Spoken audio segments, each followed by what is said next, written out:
Praise the Lord. Hallelujah. Good morning. ఈరోజు దేవుని వాగ్దానము ఆమోసు గ్రంథము 4వ అధ్యాయము 12వ వచనము. మీ దేవుని సన్నిధిని కనబడుటకై సిద్ధపడుడి. ఆమేన్.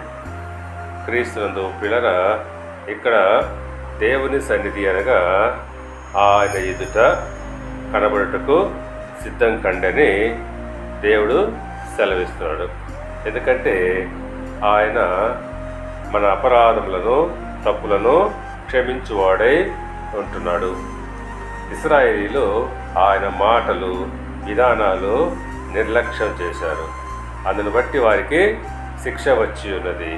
కాబట్టి ఆయన అంటున్నాడు, ఆమోసు గ్రంథము 5వ అధ్యాయము 4వ వచనం ప్రకారంగా, ఇశ్రాయేలీతో యెహోవా సెలవిచ్చినదేమనగా, నన్ను ఆశ్రయించుడి, నన్ను ఆశ్రయించిన ఎడల మీరు బ్రతుకుదురు అని అంటున్నాడు.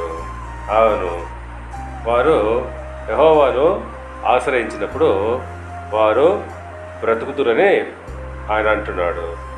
కనుక పిల్లరా, మనము కూడా పశ్చాత్తాప హృదయంతో దేవుని సన్నిధానమునకు చేరి ఆయనకు మన హృదయములను కనపరుచుకున్నప్పుడు తప్పకుండా ఆయన మనను క్షమిస్తాడు. దేవుడు మిమ్మల్ని దీవించి ఆశీర్వదించి వర్ధిల్ల చేయునుగాక. ఆమేన్.